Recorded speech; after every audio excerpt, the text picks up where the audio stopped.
Today,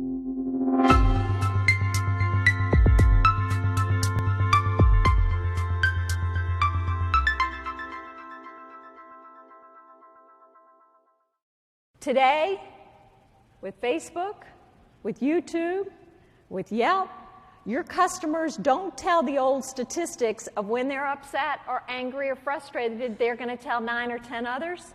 They're going to tell millions. So what I'd like to leave you with today is that customer service is not a department. It is not the responsibility of one person in an organization.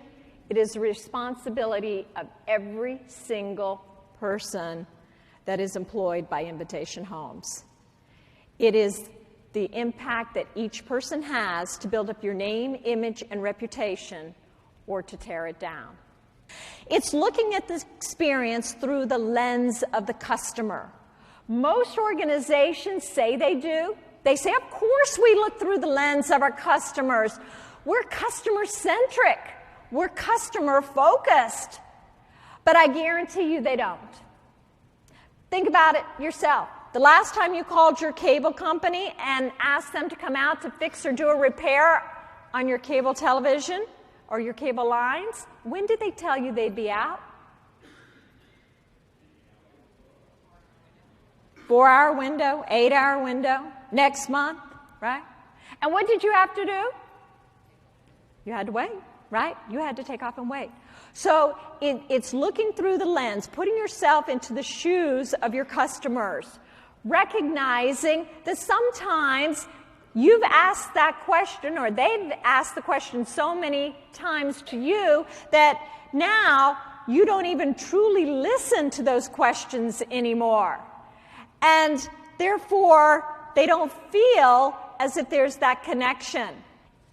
External service begins with internal service. How we treat each other internally within the organization will have a domino ripple effect out to your residents. And so everything I talk about has to do the same way internally as well as externally. Look for opportunities to create touch points, positive touch points. Everything speaks in your physical environment. Everything you see, hear, smell, and touch. Do I see garbage in the driveway? Do I see a welcome mat?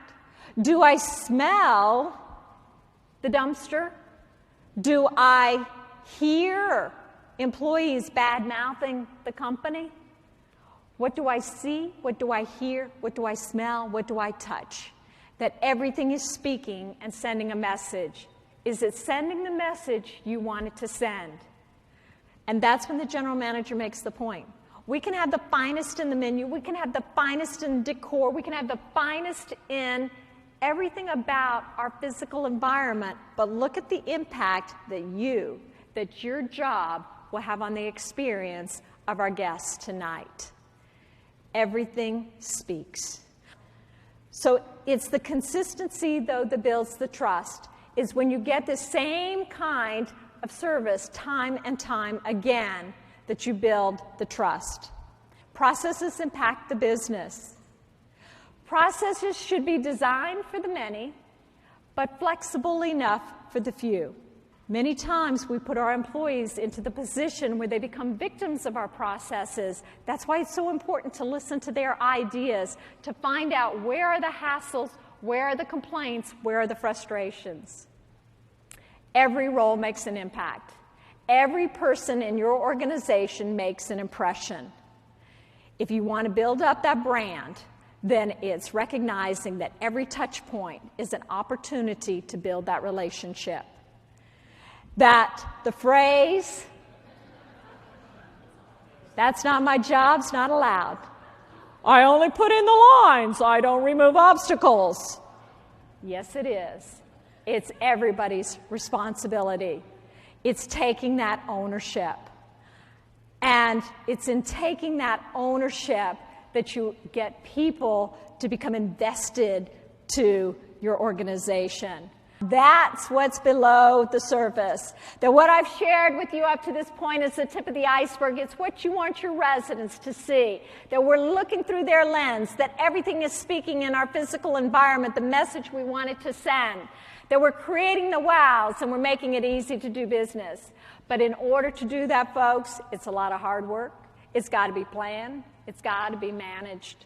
And so what you see there is communication is one of the top things. You've got to communicate to everybody, that every role makes an impact, that everybody is responsible for customer service, that that's not my job is not allowed in the language whatsoever. That you've got to make it part of your interview and selection process. It's much easier to hire nice people and teach them most jobs than vice versa. That in the interview process, if you ask customer service behavioral questions, you can get more at what is a person's orientation to how they treat customers. So now, if I was just to ask questions, are you customer service oriented? What are you going to tell me? Absolutely I am.